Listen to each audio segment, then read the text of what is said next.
नमस्कार। गुड़ रहस्य ज्योतिष केंद्र में आपका हार्दिक स्वागत है, अभिनंदन है।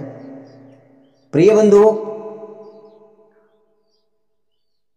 मैंने अपने वादे के मुताबिक कि हिंदी मास के अकॉर्डिंग राशिफल लेकर के मैं आपके सामने हाजिर हूंगा।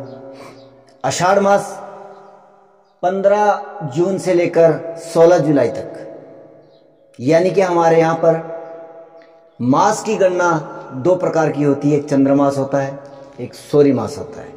तो ये गणना सौर्य मास के अकॉर्डिंग चल रही है। वर्ष का ये तीसरा महीना है, इसलिए सूर्य जो है वो तीसरी राशि यानी कि मिथुन में प्रवेश कर जाएगा 15 तारीख को। आषाढ़ मास हिंदी मास के अकॉर्डिंग मेष राशि का वीडियो ऑलरेडी अपलोड कर लिया गया है। मेष राशि के जातक अपने राशिफल देख सकते हैं। आज बात करते हैं वृषभ राशि की। वृषभ राशि अगर चंद्रमा आपका 2 नंबर पर है आपकी जन्मकालीन कुंडली में, तो आपकी वृषभ राशि है। और अगर आपका भाव इस भाव में नंबर 2 लिखा है तो आपका लगन है वृषभ। आप इन दोनों प्रकार के लोग जो है इस वीडियो को देख सकते हैं। अन्य लोग भी जानकारी हेतु इस वीडियो को देख सकते हैं। आपसे निवेदन रहेगा वीडियो अंत तक अवश्य देखें, बहुत ही मजेदार होने वाला है ये वीडियो। प्रारंभ करते हैं। मास आरंभ में ग्रहीय गोचर कुछ इस प्रकार से है। आपके लगन में आपके पंचमेश बुध का गोचर और आपके द्वितीय भाव में सूर्य का गोचर, आपके छठे भाव में केतु का, अष्टम भाव में प्रथम दिवस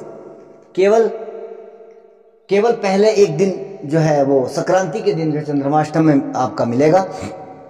उसके बाद वह भाग्य स्थान पर आ जाएगा। दशम भाव में कर्म के कारक कर्म भाव में गोचर करेंगे 12 जुलाई तक, यानी कि मास के 4 दिन बचेंगे, उससे पहले ये गोचर कर जाएंगे, वापिस आ जाएंगे वक्री अवस्था में आपके भाग्य स्थान पर। तब की परिस्थिति कुछ अलग रहेगी। गुरु आपके वर्ष भर, मास की मैं बात नहीं करूंगा, वर्ष भर जो है वो एकादश भाव में गोचर कर रहेंगे।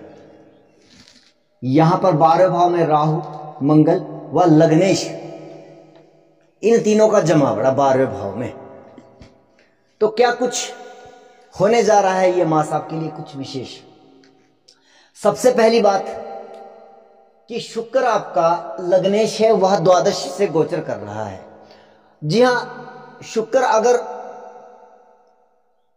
आमतौर पर या अन्य लग्नों की अगर हम बात करें 12वें भाव में अच्छा परिणाम देता है, परंतु जब बात आ जाती है वृषभ और तुला राशि की या लगन की, तो वहां पर 12वें में जाना कहीं ना कहीं लगन की हानि। और 12वें भाव में राहु, मंगल और शुक्र जैसे प्लेनेट अगर दशाएं अंतरदशाएं माकूल नहीं है, और अगर कहीं आपकी कुंडली में ये नकारात्मक, क्योंकि ये शैया सुख भी है, 12वां भाव हमारा निद्रा भी है, कहीं ना कहीं अनिद्रा की समस्या आपके साथ हो सकती है, वासना की जागृति आपके अंदर रह सकती है। और मैं तो ये कहूंगा कि अगर दशाएं अंतरदशाएं नकारात्मक है तो यह समय है आपके कि अपने वासना पर, अपने कामुकता के ऊपर अवश्य कंट्रोल करिएगा, अन्यथा इसका खामियाजा आपको भोगना पड़ेगा। मत कहिएगा कि रेमेडी आपका बचाव है, आपका बचाव। 12वां भाव शैया सुख है, आपके राहु, मंगल, शुक्र जो कि वो कारक है, शुक्र और मंगल की युति वासना की, काम की। और राहु क्या है, राहु कभी भी किसी भी ग्रह के साथ बैठता है तो वो उसकी पावर को जनरेट करता है, उसको उकसाता है। तो यहां पर और राहु जो है शातिरता है, वो शातिर बुद्धि है। निश्चित तौर पर आपको आपके मन में इस तरह के नकारात्मक विचार उत्पन्न हो सकते हैं। मैं ये नहीं कहता कि हाँ होंगे ही, क्योंकि वो आपकी लगन कुंडली में क्या ग्रहीय स्थिति है, किस प्रकार का आपकी दशाएं चल रही है, उसके ऊपर भी बहुत कुछ निर्भर करता है। लेकिन कुछ परसेंटेज ऑल ओवर मिथुन राशि वृषभ राशि वृषभ लगन के जातकों के लिए ये परिस्थिति बनी हुई है। पंचमेश बुध, यानी कि हम अगर बात करें पंचम भाव से हम अपने अफेयर या प्रेम संबंधों को भी देखते हैं, और ये लगन में बैठा है। हालांकि ये बहुत बेहतर परिणाम लेकर के आ रहा है। आपकी बुद्धि बहुत अच्छा काम करेगी, प्रोग्रेस करेगी। खास करके व्यवसाय के क्षेत्र में आप उन्नति कर पाओगे, आप अच्छा सोच पाओगे, इसमें कोई संदेह नहीं है। शनि कर्म भाव में गोचर कर रहे हैं, और गुरु, हालांकि गुरु आपके अष्टमेश लाभेश भी है, त्रिषणाय लॉर्ड भी है और त्रिक भाव के स्वामी भी है।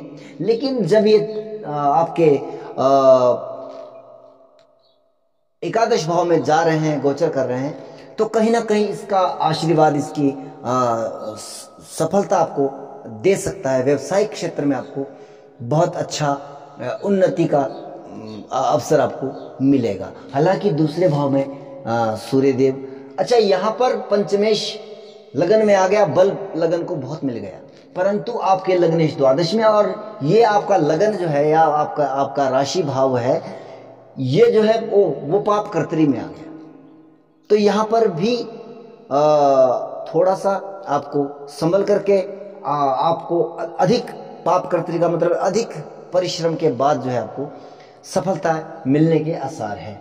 लेकिन जो इसमें मेन परिस्थिति घटित होते हुई दिखाई दे रही है कि गुरु की दृष्टि सप्तम भाव पर, और सप्तमेश राहु और शुक्र के साथ द्वादश भाव में अपनी ही राशि में गोचर कर रहे हैं। इनके मंगल के पास भी बल की कोई कमी नहीं है, और ये काम भाव भी है।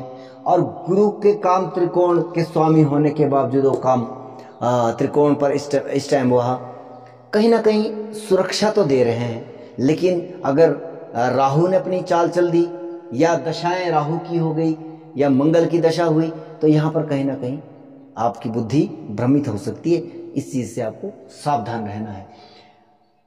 18 जून को शुक्रदेव जो है वह ट्रांजिट राशि अपनी बदल रहे हैं। अच्छा, ये जो सबसे ज्यादा नकारात्मक युति कब कहलाएगी? जब आपके ये खास करके जो है चंद्रमा आपके 12वें भाव में आएंगे, और ये जो है यहां पर 23 और 24 तारीख को ये योग बना रहे हैं यहां पर आने का। लेकिन तब तक क्या हो जाएगा कि 18 जून को जो है शुक्रदेव अपनी राशि बदल देंगे, अपने लगन भाव में आ जाएंगे, लगन की सुरक्षा कर देंगे। और अब ये जो है बहुत सुंदर परिस्थिति आपकी 18 जून के बाद निर्मित हो रही है। 18 जून के बाद, लेकिन 18 जून तक कहीं ना कहीं आपको संभल करके रहना है। इसके बाद बुध देव भी अपनी 2 जुलाई को अपनी राशि बदल रहे हैं। बहुत लंबे समय तक आपकी वृषभ में रहे हैं, और ये बुध आदित्य योग जो है वो निर्मित कर रहे हैं सूर्य के साथ द्वितीय भाव में। कहीं ना कहीं धन को लेकर के व्यवस्था बना रहे हैं। और मैं कहूँगा कि 2 जुलाई मास तक आपकी स्थिति जो है कुछ बेहतर होने जा रही है। अच्छा, यहाँ पर मुझे संकेत दिखाई दे रहा है। मंगल देव आपके वृषभ में रहेंगे 27 जून तक। 27 जून के बाद मंगल देव भी आपके वो ट्रांजिट कर जाएंगे आपके लगन भाव पर। अब ये स्थिति फिर से जो है कुछ हद तक मंगल शुक्र की युति लगन पर, तो कहीं ना कहीं इस मास में एक जो मुझे सबसे जो ज्यादा नेगेटिव दिखाई दे रहा है कि आपको अपनी वासना पर काबू रखना होगा। और वैसे भी वृषभ राशि वृषभ लगन के जातक बिल्कुल सीधे होते हैं, बैल की तरह होते हैं, गाय की तरह होते हैं, अगर आप इनका सिम्टम देखें और चिन्ह देखें तो। और इसीलिए जब कोई उकसाता है या इनके दिमाग में कोई इस तरह की चीज़ें, यानी कि आपको यहाँ पर सबसे विशेष रेमेडी मैं बताऊंगा कि आप कुसंगत से बचें। वहाँ पर आपको थोड़ा सा बच के चलना है। अपने जो मित्रगण हैं उनसे आपको दूरी रखनी है।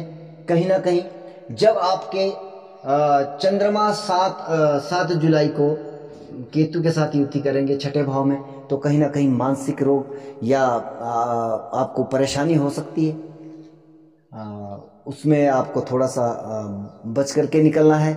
भगवान शंकर की आराधना करिए, महामृत्युंजय जप करिए, सूर्य नारायण भगवान को, क्योंकि दूसरे भाव में वाणी भाव में बैठे हैं, कहीं ना कहीं वाणी से भी वो गड़बड़ कर सकते हैं। दूसरे भाव में बैठे हैं तो आप वाणी से भी उग्र हो सकते हो।